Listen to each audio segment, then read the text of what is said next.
結論から申し上げます。森保監督と相談した結果、伊東純也選手をアジアカップで戦っているサムライブルーから離脱することとなりました。日本時間の夕方に伊東選手の離脱についてご案内を差し上げました。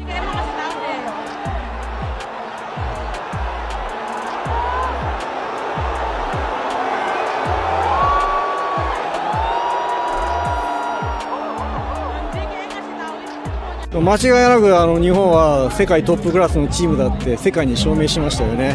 結果は残念でしたけど、本当にもう感謝の言葉しかない。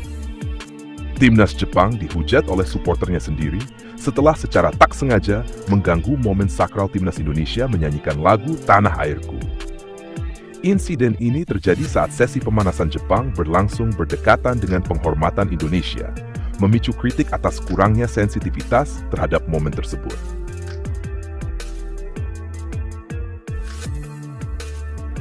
Namun, sebelum lanjut, bolehlah kalian subscribe, like, dan komen, serta jangan lupa nyalakan lonceng notifikasinya agar selalu mendapat kabar menarik dari Timnas Indonesia setiap hari.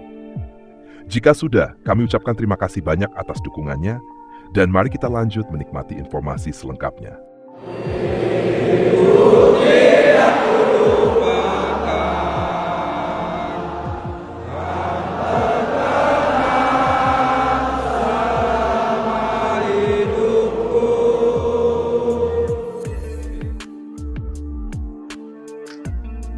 Laga seru antara Timnas Indonesia melawan Timnas Jepang di kualifikasi Piala Dunia 2026 berakhir dengan kekalahan telak Timnas Indonesia, skor 0-4. Meski laga berlangsung sportif, insiden kecil di akhir pertandingan menarik perhatian publik. Para pemain Jepang mendapat teguran langsung dari Kapten Timnas Indonesia, Jay Injes, karena tidak segera meninggalkan lapangan usai pertandingan, sehingga mengganggu momen sakral menyanyikan lagu kebangsaan Tanah Airku. Setelah peluit panjang berbunyi, suasana stadion masih dipenuhi euforia meski Indonesia kalah. Supporter Indonesia tetap memberikan dukungan penuh kepada tim mereka. Dan sesuai tradisi, momen pasca laga biasanya diisi dengan menyanyikan lagu Tanah Airku. Namun, para pemain Jepang tampak masih berada di lapangan, melakukan aktivitas seperti bersuah foto, bercengkerama, dan berbicara dengan ofisial pertandingan. Tindakan ini dianggap kurang menghormati tradisi tuan rumah. Melihat situasi tersebut, Jay Injes mendekati salah satu pemain Jepang dan dengan sopan menyampaikan bahwa mereka sebaiknya meninggalkan lapangan agar momen sakral ini dapat berlangsung khidmat. Ini adalah tradisi kami yang sangat dihormati di Indonesia. Mohon kerjasamanya untuk memberi ruang kepada kami, ucap Jay dengan nada tegas namun santun. Respons Timnas Jepang dan supporter, permintaan Jay diterima dengan baik oleh beberapa pemain Jepang yang segera meninggalkan lapangan. Namun, kejadian ini tidak luput dari perhatian media dan supporter kedua belah pihak. Yang mengejutkan, tindakan para pemain Jepang justru mendapat kritik tajam dari supporternya sendiri di media sosial. Mengapa hal ini bisa terjadi? Ini sangat memalukan. Padahal, Indonesia menyambut kita dengan sangat baik, tulis salah satu pendukung Timnas Jepang di Twitter. Kita harus belajar menghormati budaya tuan rumah. Para pemain seharusnya tahu ini, tambah yang lain. Tradisi sakral dalam sepak bola Indonesia.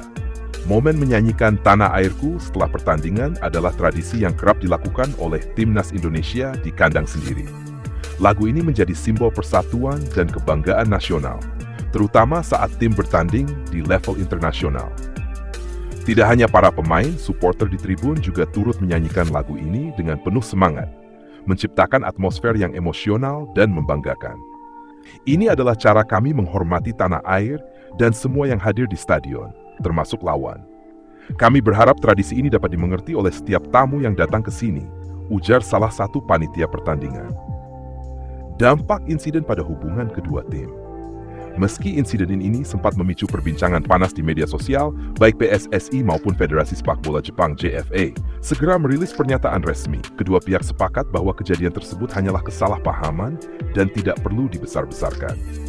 Federasi Sepak Bola Jepang meminta maaf atas ketidaknyamanan yang terjadi.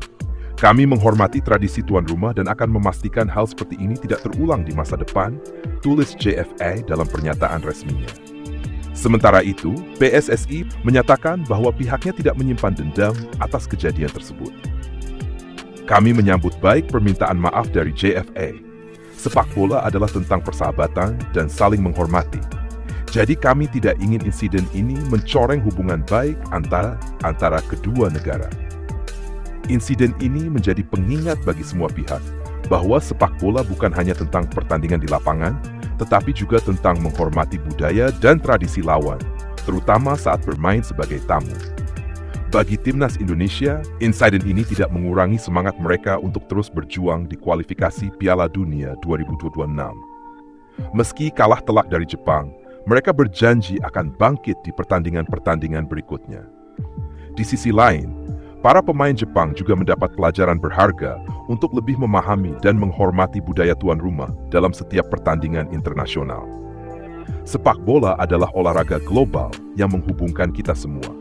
Hal-hal seperti ini adalah bagian dari pembelajaran, ujar salah satu pemain Jepang saat diwawancarai setelah insiden.